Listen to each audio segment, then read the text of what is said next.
So what do these people need to get started? Why aren't they starting? We all know the answer is fear. But the difference with you guys or me or anybody who's followed through is we're more afraid of what life would be like if we don't follow through than the person who's willing to settle for what they got and kind of hope it'll change and maybe purchase something for the moment and then not follow through on it. It's almost like people, overachievers, have a little more fear. They're a little more afraid of missing out. They're afraid of not being there, or they got a strong enough reason to follow through. So I'd say if you're looking at home, you want to give somebody some value, go, where do I start? I'm sick of this. That's a damn good place. That's probably why they bought the product in the first place, but now they're not. To escape from that for just a minute. What's that? They bought the product to escape from that state. Just for a moment. Yeah. So, because well, guess what? What makes people excited is progress. You don't have to be at the goal yet to feel alive again. You have to make progress. And the first step to progress is making a decision and buying the product. But then they don't do the second step, which is open the damn thing up. I think another powerful distinction that you're hitting on here is the fact that a lot of people that have breakthroughs in their lives, like including Frank and I both in different, success stories, situations, whatever you want to call them, is that, people typically hit rock bottom before that must is a reality. You're right. So in thinking of that, because a lot of things as well, like we hear in marketing, like if you had a gun to your head right now and you had to make money in the next, 48 hours, what would you do? And that really resonates with people. But so I just wanted to bring this into the conversation because I think a big part of the market of all these people aren't people that have their backs completely against the wall yet. That's right. Okay, so they're not in a must situation yet. They're in a desire situation where they're okay in their lives. They do have big dreams and ambitions. They do want greater things, but it's not pushing them yet to the point where they will do what it takes to master have the something. must. So what do you think? How do people go from not having their backs against the wall when they have no choice to say, I'm totally sick of this, to conditioning their minds to go from their situation where they are, which may be okay, to getting something greater? Well, think about this. What pisses you off and what excites you is all relative. $300 a week, no, $2,500 excites him more, that memory to this day, than even the $1 million, he did in his first 24-hour version, right? Or you breaking the 4 minute mile, $1 million. That must have been out of your mind. Tell me about that for a second. What did that feel like? You make $1 million in 24 hours. Nobody in history of the internet's done it. Euphoria. Yeah. It was unbelievable. What was your? It wasn't even about the money. That's exactly right. That's exactly right. It wasn't really about the money. No, it wasn't. I wasn't thinking like, oh, that's how many cars I can buy. No. It just wasn't. It was just breaking through like another barrier of progress. So at that point, it wasn't about your back to your wall. At that point, what it was really about... It was a further point for my fear, is what it really was. Further point for your fear, and for some people, and I think in some cases, it's also a recognition of who I am and what I'm capable of. So for somebody whose life is already great, this is about, what if I could take on another skill that could create more freedom for my life? And just saying, I'm not having to go out and try and do it all perfectly right now. What I'm going to do for the next 8 weeks, I'm going to create a little ritual. I'm going to do one thing a day to condition my mind, right, so that I get strong, so I follow through. I'm going to read something. I'm going to listen to something. I'm going to immerse myself. I'm going to go for an intense jog, or I'm going to go lift weights, but I'm going to do it consciously to get in a state where I'm going to follow through. That's number one, because people follow through when they're in state. Second, I'm going to get clear about why this is a must for me. It's not because my back's against the wall, but because I want to master an area of life that could create some freedom.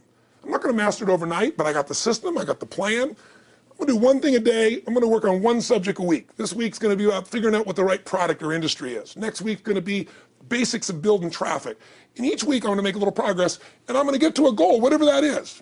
I'm going to make $1,000, my $300 in a week. I'm going to get to my $2,500. That first $2,500 is the most excited. Unbelievable. The first $300. I remember it's the most life-changing too. It is the most life-changing. I remember I was supposed to be a truck driver, making $24,000 a year because I'd be making the most anybody in my family had ever made. How'd that work out for you? Yeah, real well. Thank God I'm not driving a truck, right? I think you could pull the truck. I figured out I could pull it with my finger, man. I could do it with my teeth. I could pull it with my teeth, right? 36 grand a year was the goal. If I could make 3 grand in a month. When I did that, was out of my mind. And then it was like, could I make 10 grand a month? Then it was 10 grand in a day, then 100 grand a day. Then could I make $1 million in a day? I had a day where I made $400 million in a day. The stock value of the company I took public, my personal stock. But it was probably after I did it, though, so it doesn't really count. I'm just joking. You're right. People don't remember who's first, Tony. 400 million, $1 million. Yeah, who cares? Who cares? No, I'm not saying that's amazing, though. I'm not saying to brag. It's because they told me when I was on stage, I had this audience of about 15,000 people at the Continental Center. It was during a stretch break. I was doing what I loved, rocking the house. Everybody's going crazy. And they go, the stock's worth $400 million right now. I was like, wow, that's cool. It's like, Okay, no one sounds stupid. It's like, what's next? And I went right back to what I loved. Once you break through, then it just becomes a game. The people that are getting your products have not yet broken through in most cases. The breakthrough happens by conditioning your mind every day, by feeding it a role model or story. It's putting yourself in a peak state where you follow through by getting physically strong.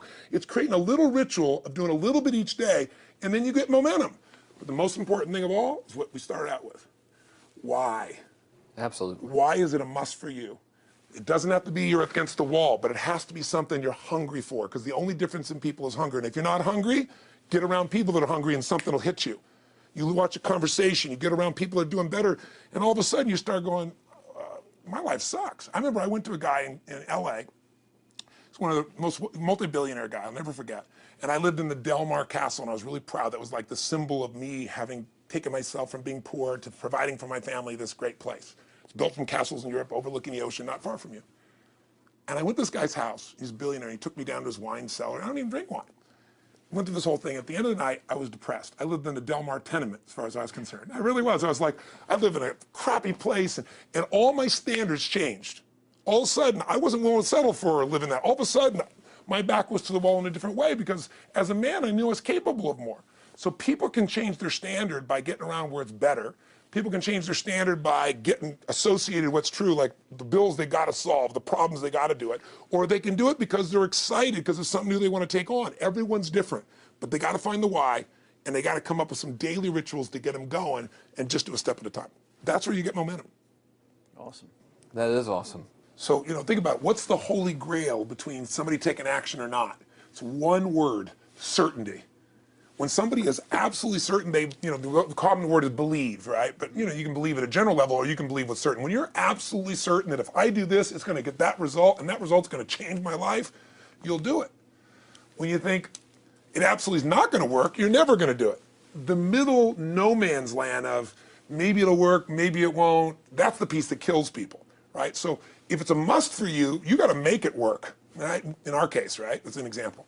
If it's not a must for you and you're not sure, you don't know what to do. So years ago, I'd look around and say, okay, how do people get themselves to follow through that haven't been following through? What's the difference? And I started interviewing hundreds of people, literally, and eventually thousands, because I had thousands of my events. So I'd ask the group to give me their feedback. And I came up with this model. It's like the holy grail of belief, or the holy grail of momentum. It's like the difference between what makes the rich get richer and the poor get poorer, right? And the difference we all know is mindset, but like, how's that built? So this is what I did. I created stupid little 4 little boxes, and I'll scribble it here for you. You think about the first thing that determines whether you can do something or not, and I put that in this first box at the top here on the left side, and it's potential. Like, what's the potential of a human being? Like, when you guys started, you proved something no one had done in history. You ran the 4-minute mile, right? For golly knows how many centuries, they're trying to run a 4-minute mile. Roger Bannister does it. How did he do it? Do you remember? You did it in this industry, right? You made $1 million in a day. No one had ever done that in history, right? After you did it, a bunch of other guys are doing it because it became possible. Roger Bannister didn't just go physically practice. He made a shift in his head. He practiced in his head because he could never achieve it physically, so he had to change in his head first so that the result became certain enough he believed it, and then his body got him through. After Roger Bannister ran that 4-minute mile, within 2 years, 37 people ran a 4-minute mile. Wow. When no one in history had ever done it. Now here's how it works. The potential for anybody getting your product is extraordinary. They could do what you've done as much, more or less. They can do whatever they want to do. The potential's there. The market's proven that. Whether or not they tap into that potential has a lot to do with what action they take, which is the question you came to me with, right? Like, God, they all have potential, but they're not taking action. And we all know that the action they take is going to determine the results they get. That's pretty obvious. So most people have a belief about what their real potential is no matter what you tell them. And that affects how much action they take. And of course that affects the result. And then ironically, that result reinforces their belief. And then that belief affects it. So I'll give you an example. Let's say a person has unlimited potential, we all agree. But they take little action, little results. Why? Because they have to start with a problem with their belief. They don't believe it's really going to happen for me. Maybe for Frank Kearns because he's got the cool hair and stuff, or maybe it's for you because you're so driven, but it's not me. Maybe Tony Robbins because he's a freak, got these big teeth. Whatever their thought process is, right? They got this thing, right? But what happens is, if you believe that there's very little potential, how much action are you going to take? Nothing, little. And when you take little potential with a little action, what kind of results do you get? lousy little results. And when you get little results, what does that do to your belief? You go, see, I told you this was a waste of time, told you this wouldn't work. And then what happens? You tap even less potential. You take even less action. You get even worse results, and your belief gets even weaker. And this sucker feeds on itself until you are in a downward spiral. It's poisonous. It's poisonous and it's self-fulfilling. Now, what if something could happen that could come along and fill you with a sense of absolute certainty? Not like I believe, but mean where you know. In you guys' case, mine as well, we knew because we had to. Because we burned the boats. There was no other option. We had to find a way. We weren't going to live that way. We all did it in different ways and for different reasons, but in essence, that was it. If you get yourself in a state of certainty that this is going to work, I'm going to find the way, and if this doesn't work, I will make the way, then you tap a lot more potential. And when you're certain in your potential, you take massive action. When you take massive action, you really believe in something, you get great results. When you get great results, your brain goes, see, I told you I was a stud. I told you this thing would work out. Now you're even stronger. You tap more potential, take greater action, greater results. That's how you went from $300 in a week to $2,500 in 5 days to $100,000 in a month to $1 million in a day. Same thing with you. And we get momentum. That's why the rich get richer and the poor get poorer. Now some people go out and they go, well, I'm going to take a bunch of action. All right, I'm going to open this product. I'm going to try it. And they'll say to you, I even did it. But it's like a salesman who goes and knocks on the door and he knocks on 100 doors and says, you don't want one of these, do you? yeah, exactly right. You know? And even if he doesn't say it verbally, his face says it because he doesn't believe it's going to work. So his voice, his body, the execution is so weak. Maybe if he talks to 100 people, somebody's going to buy out of pity. They don't want his kids to starve, right? But he's not going to get the result. So the core difference in people is how do you produce certainty when the world isn't giving it to you? You go out and you try, in your case, you're 100,000 in debt, and nothing's working. How do you keep yourself going? The way you did it, the way I did it, the way you're doing it, we may not have done it consciously, is we didn't change our potential, that was there. And it wasn't even taking more action. Taking more action with a belief it's not going to work, it's not going to change anything. We got results in our head that made us feel certain as if it had already happened. True or false for you? True. Right? So give me an example so people know I'm not just making this crap up. Well, I mean, just like when I had nothing, I already knew I was driving like Ferraris and Porsches and stuff because I always wanted those cars. I already knew I was going to have them. It was inevitable. Right. I inevitably, that was just my inevitable outcome. But how did you do that? Did you have a ritual? Did you think about it regularly? Was it one time you thought about it, or was it something you had an obsession towards? I had an obsession towards it. I mean, I used to work at a video store, which was the last job I ever had in my life. Thank God. And I used to go to work almost every day, and I used to bring 2 magazines with me to read on my breaks. Entrepreneur magazine, just to read about business and everything else, to read about what other people are doing, look for role models. And I used to carry an auto trader with me. And I used to look at Porsches that were for sale. Yeah. And people always used to ask me, what are you doing with that Auto Trader magazine? I'm like, well, I'm just picking out the Porsche that I'm going to buy. Right. Which probably got you a lot of crap. I did. People made fun of me. Sure. I actually had a boss at that job tell me, you really shouldn't do that to yourself, John, because it's very, very likely that is never going to happen. That it's very likely that you're never going to have that car. Yeah. That's the kind of belief he was trying to put in my head.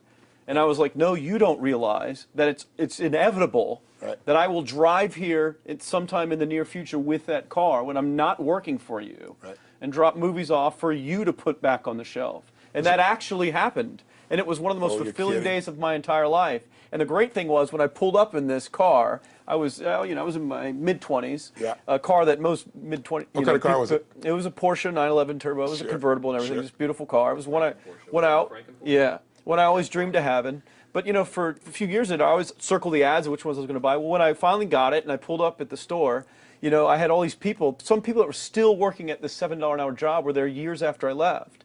And I'll never forget this, even the boss and stuff, and the reaction of the people was like, wow, that is awesome. Yeah. Is that your dad's car? And all I said to them was, not exactly. Good for you. And I just smiled and just left. But it was, it's the weirdest thing, but I just knew it was going to happen. But you knew it because I conditioned myself you to did it to over and know over it was- again. yeah. When I was in high school, I was not a popular kid, but I was passionate and intense, and I'll never forget. Some people would give some particular girls gave me some crap, and a guy too. And I wrote in their journals or their annual yearbook at the end, I wrote, someday, I said, you treated me like hell. Someday I'll be rich and famous, and you'll be an effing truck driver. And you'll be sitting there, I'll be with with this beautiful woman of my life, rich, and you'll be watching me on television thinking, you wish you would have treated me better. I actually wrote this shit in people's annuals because I went to a 10-year high school reunion when the people showed me this That's stuff, great. right? But it's like, I burned the bridges, baby. I was like, this is how it's gonna be. So I'll give you a perfect example of this. You know, they did studies, many have been done at this element, where they want to say, how much does the mind affect performance? So they take basketball. And I've worked with a lot of NBA players and turn them around, and one of the problems many of them have is they'll choke on the free throw line. You know, well, everybody knows in that case, if you normally shoot really well and now you're not, something's interfering, something's getting in front of your state, some uncertainty, right? Obviously. So they take a group and say, we're going to make them better. How do you make somebody better who's got this mental block? So they take a group of guys and they're going to do free throws, and they do one group where they just practice for 6 weeks. Totally intense practice, and I forget the number of free throws, but they got to do this many free throws every day. Take a second group and they have them not practice at all. Obvious. And they take a third group and they don't let them touch a basketball. All they do is have them practice in their mind, but the key is, it's not practice makes perfect, it's perfect practice makes perfect, as corny as that sounds. So these guys see themselves making the shot every single time, conditioning their mind and body that it's perfect every time. They're not interrupted by a reality that would screw with them. So at the end of 6 weeks, they tally it up, and now they give them a test to see who has the highest free throw percentage, success. What do you guess it's going to be? Well, the obvious person says, obviously, it's not the guys that didn't practice, but which one is it? The mind, or is it the ones that actually practice? I'm assuming the mind. Yeah, you would assume it because it's true. Right. You intuitively know the truth, that practicing's not enough. It's getting yourself so certain so many times that now when you go to do it, there's no hesitancy and you execute. It's having that absolute certainty that makes you tap your full potential, take massive action, get massive results, be reinforced to having stronger belief. This is what makes somebody a star at anything.